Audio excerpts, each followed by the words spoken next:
The FIA just dropped a bombshell. The budget cap rules, the backbone under F1 teams' financial armor, are being rewritten. This is not a tweak. This is a tectonic shift. And now, today, we have the first tremors. It begins with concessions. That's the word Federico Lodi, the FIA's single-seater financial regulations director, used when he described how the governing body bent and twisted to get agreement from teams. He didn't shrink from admitting it. We need to make concessions, and that is why we've ended up with having 20 to 25 exclusions rather than just 5 or 6, which would be our preference, he said that with the quiet conviction of a man who knows the weight those words carry. What's really happening is that in 2026 the cost cap is being lifted, not in spirit, but in accounting. The headline, $215 million, around £159.6 million, will be the new number. But Lodi insists this isn't about injecting more money into the game. He argues it's merely a reframing. They are simply already incurring the costs, but they simply bring it into the cap, and so the cost cap needs to be higher. You see, since the cost cap's debut at $145 million in 2021, the numbers drifted under the weight of inflation, exchange rates, and rising operating costs. By 2023 to 25, the limit settled at $135 million, subject to adjustment. But that number left a lot untold. Some expenses were kept outside the yardstick entirely. Under the new scheme, many of these outside costs are being dragged into the arena, and when you fold them in, the number has to go up. Lodi laid out the arithmetic. The starting level is the cost cap of today. There is the effect of the accumulated inflation, plus there is the effect of the costs which are currently outside of the perimeter that we have brought in. He was clear that this is not about teams suddenly getting extra cash. It's about pulling hidden levers into view. The world of F1 accounting is changing, but the bottom line for many teams may barely budge. But, and this is where things get spicy, Lodi didn't shy from the politics.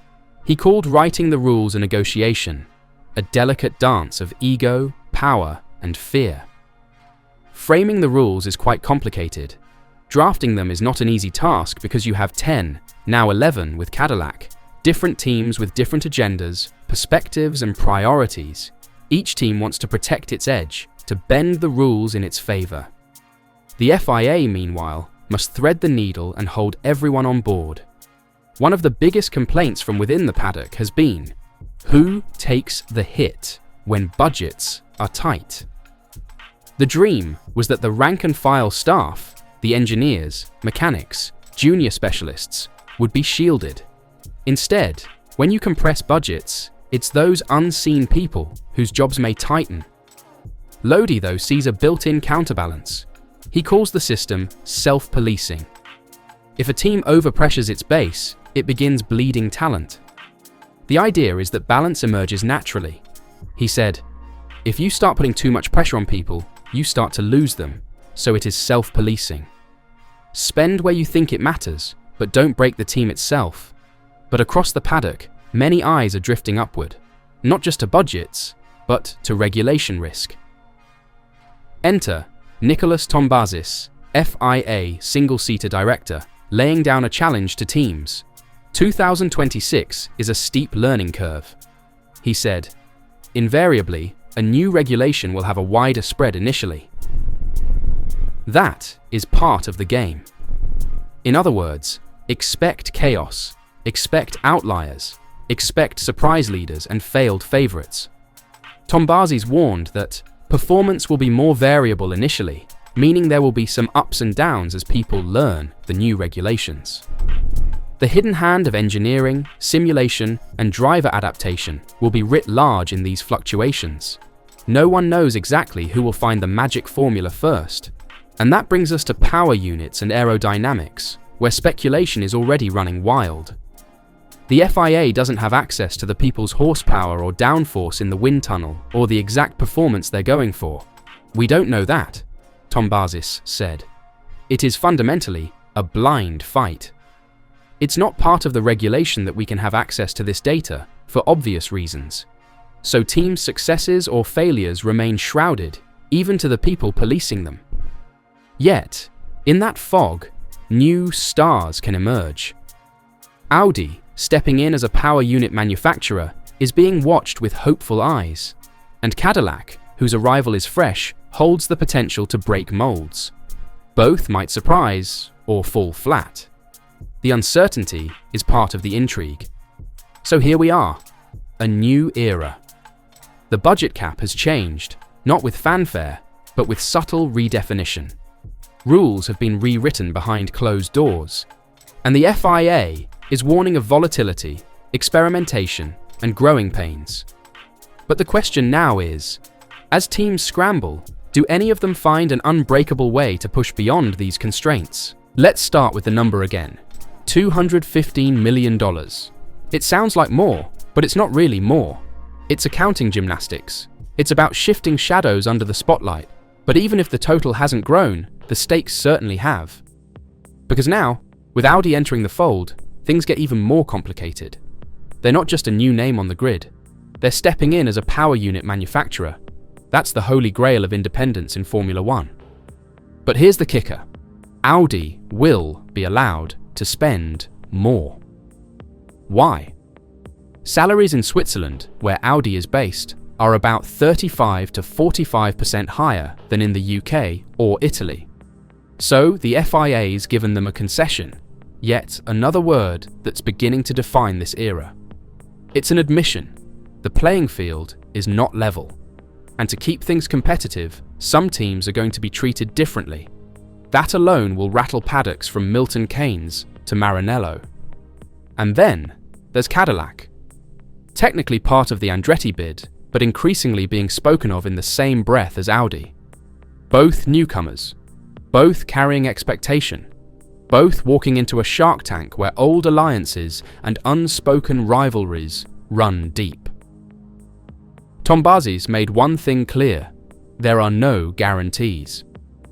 Exactly who's doing well and who's doing badly, I think, is somewhat still very much speculated, he said. The FIA doesn't have access to performance figures from wind tunnels or horsepower stats under the hood. They're playing referee in a game where they don't even know what ball is being used.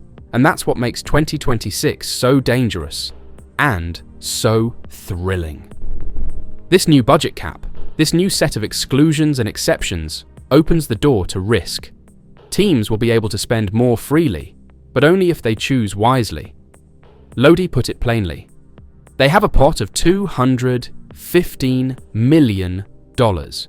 It is their choice if they want to put a lot of resources into the mechanics or the junior employees. It is a free choice. But that freedom cuts both ways. Because what happens when one team chooses speed, another chooses reliability, and a third gambles everything on aero gains? That's where chaos blooms. That's where dynasties fall. And it's not just about money anymore. It's about how the money is spent, where it's deployed, and who makes the call. One wrong investment in 2026 could set a team back 5 years. One bold bet could make a midfield team a title contender. So, who stands to benefit most from all this? Red Bull, for all their dominance, now walk a narrower rope. Their system, their people, their processes, all optimized under the current cap. Now, with new exclusions and a different accounting approach, the field catches up. Slightly. Maybe. Mercedes. Hungry, desperate even, to return to glory. They've got the infrastructure. What they need now is creative freedom. And this might be it. Ferrari? Perpetually promising, perpetually under-delivering. But what if this time, with flexibility in spending and a leveled inflation-adjusted cap, they finally break their own curse? McLaren and Aston Martin? They've been building brick by brick. This gives them room to gamble, to innovate. And then, the unknowns. Audi, Cadillac, the disruptors. They're not here to finish 7th. They're here to rewrite the grid.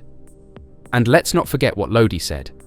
If we had the opportunity to write the regulations by ourselves, probably the regulations would appear slightly different. That tells you all you need to know. The current rulebook? It's a compromise, a patchwork of pressures from teams, the FIA, and financial realities. It's not perfect, it's not pure, but it's what we've got. So what does this all mean? It means 2026 is not just a new season, it's a reset, a gamble, a potential explosion of surprises, upsets, and team implosions. The top dogs might struggle, the newcomers might shine, and fans, well, we might finally see what Formula One looks like when the chessboard is flipped. One question remains: who plays it safe and who risks everything? Drop your thoughts in the comments. Which team do you think will crack the new era wide open? Is the FIA keeping the balance or tipping the scales behind the curtain? The countdown to 2026 has started, and this time, no one knows what's coming.